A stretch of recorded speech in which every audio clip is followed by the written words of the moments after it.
निकल रहा है। न कभी राम बोले, न कृष्ण बोले, न हरि बोले, पूरा जीवन केवल इसी में लगाया। तो देख परिणाम, जिनके लिए जीवन लगाया वही तेरा जीवन लेने के लिए तत्पर हो रहा है, वो वही तेरा नाश कर रहा है। जिसको तूने सजाया वही तुझे दंड दे रहा है। क्यों? भगवान का विरोधी भाव रखने वाला कभी सुखी नहीं हो सकता। हनुमान जी महाराज रावण को कहते, हाथ जोड़कर विनती करता हूं, राम जी की विमुखता का त्याग कर दे, नहीं शंकर साहस विष्णु अज तो ही सकहि न राख राम कर द्रोही।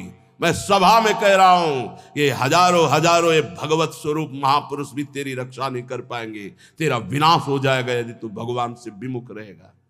हे भ्रातर, भोगा सुभुक्ता की न इव भवता नापि संसार मध्य। संसार के बीच में तूने क्या क्या नहीं किया, बहुत से पाप किए, बहुत से भोग भोगे।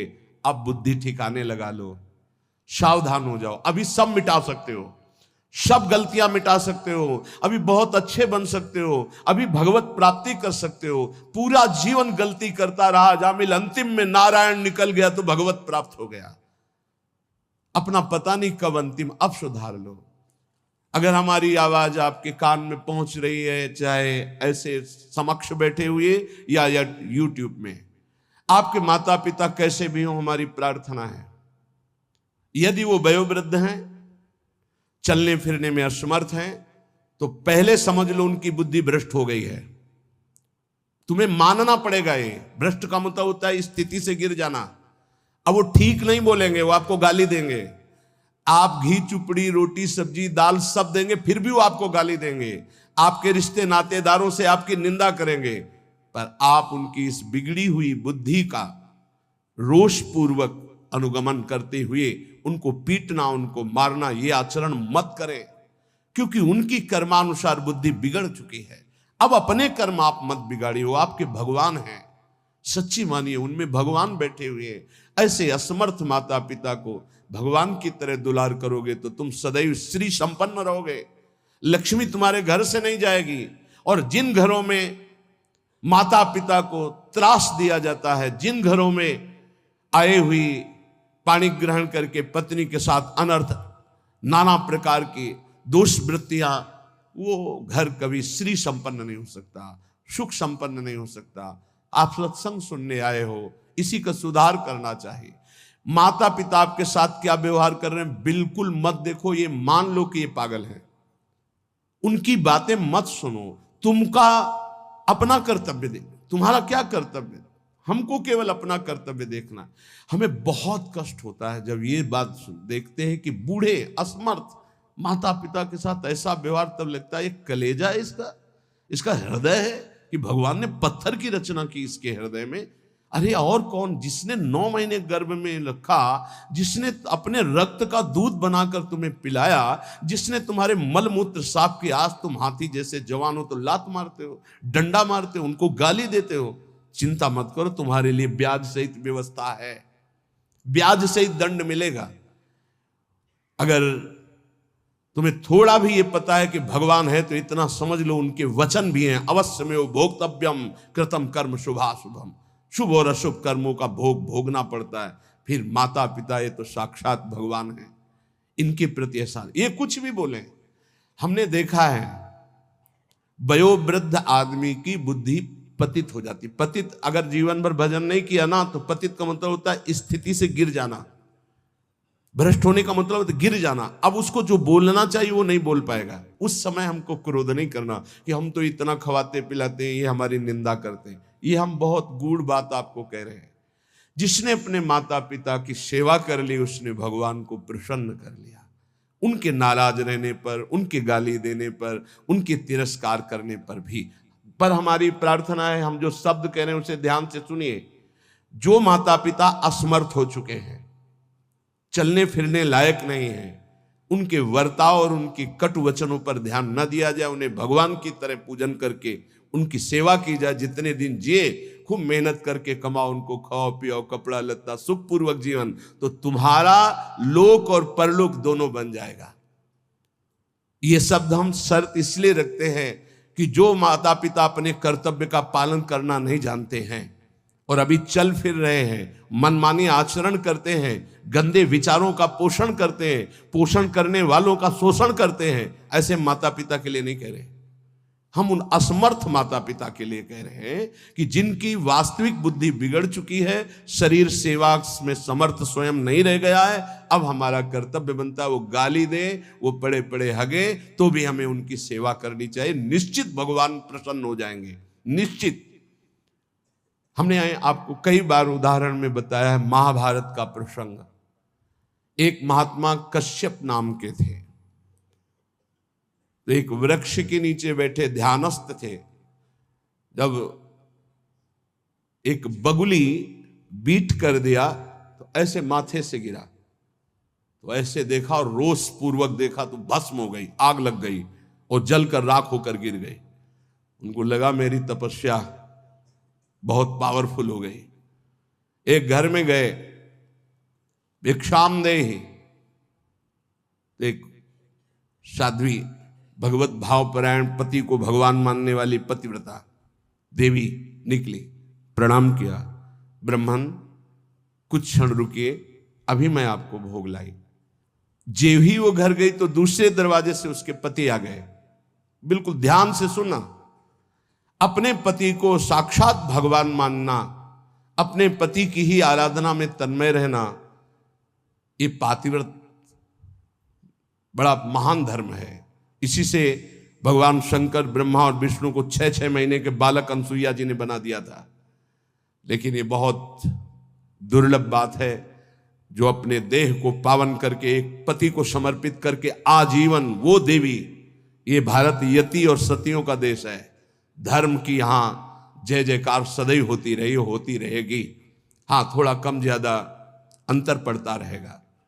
अब आज क्या धर्म को समझे जो बॉयफ्रेंड गर्लफ्रेंड ये दलित दुराएं दिमाग में बैठ गई है, ये क्या समझेंगे कि धर्म किसे कहते, पातिव्रत धर्म किसे कहते, एक पत्नी व्रत किसे कहते हैं, जिसका पाणी ग्रहण किया, आजीवन निर्वाह किया।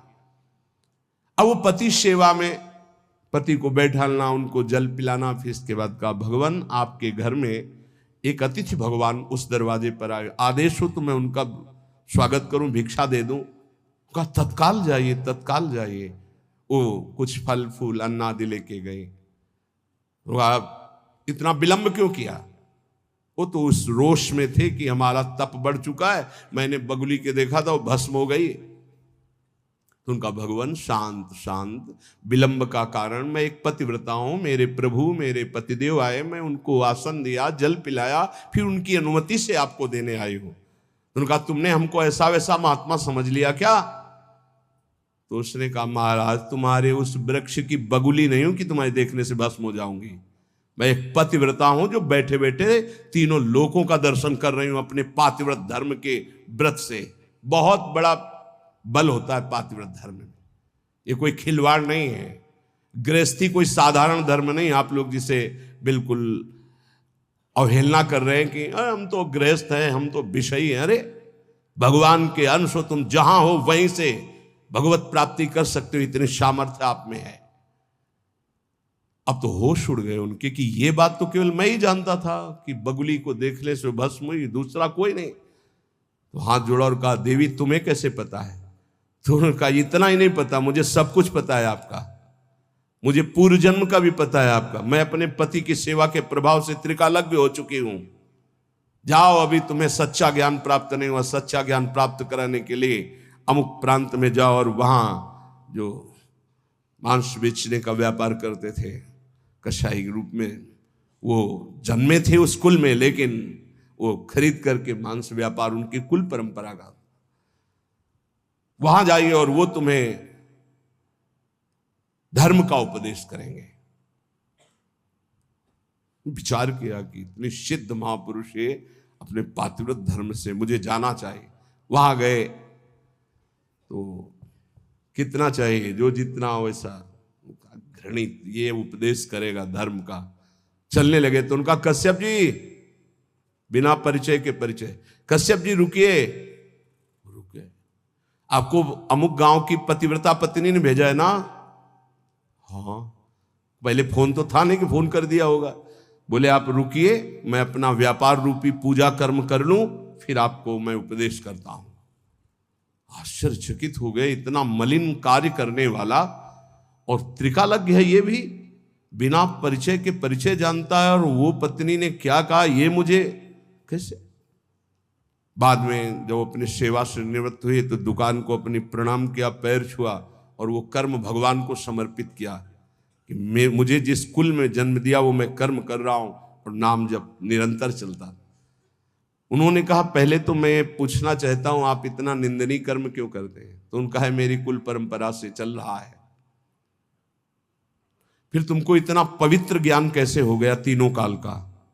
बोले मैं निरंतर नाम जप करता हूं, अपने कर्म को भगवान की पूजा समझता हूं। और आओ, और घर ले गए और दिखाया कि श्वेत पलंग पर बूढ़े माता पिता बैठे हुए, जाके साष्टांग दंडवत किया। बोले जो उससे धन मिलता है उससे मैं अपने इन भगवान की सेवा करता हूं। रात दिन माता पिता की सेवा के प्रभाव से, नाम जप के प्रभाव से, अपने व्यापार को भगवान की पूजा समझने के प्रभाव से मुझे तीनों काल का ज्ञान है। तो उन्होंने कहा मेरी तपस्या अपूर्ण क्यों है कश्यप जी ने। उन्होंने कहा इसलिए कि तुम अपने माता पिता की अवहेलना कर चुके हो और वो वृद्ध माता पिता भटक रहे हैं। उनकी सेवा छोड़कर, उनकी अनुमति के बिना तुम ये ऐसा, जाओ पहले उनकी आज्ञा का पालन करो। आप समझो, महाभारत में पढ़ के देखना, भगवान श्री कृष्ण द्वैपायन व्यास देव जी ने लिखा है।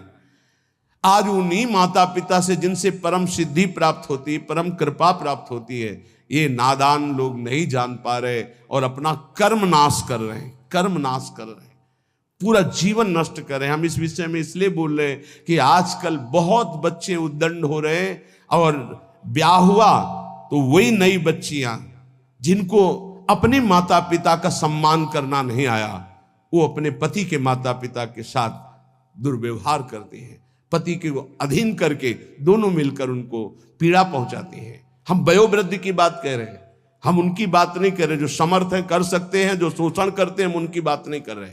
हम उनकी बात करें जो असमर्थ है, चलने में भी असमर्थ है, अब उनके ऊपर डंडे का प्रहार, उनकी पिटाई बिल्कुल ठीक नहीं। हे भ्रातर भोगा सुभुक्ता, जो तुम कर्म कर रहे हो सुभुक्ता तुम्हें भोगना पड़ेगा और बहुत भोग चुके हो। जैसे मां के गर्भ में कितना बड़ा दंड भोगा तुम्हें याद भी नहीं है। इसलिए भवतानापि संसार मध्य, दोबारा इस संसार के बीच में जन्म ना हो, ऐसा उपाय कर लो।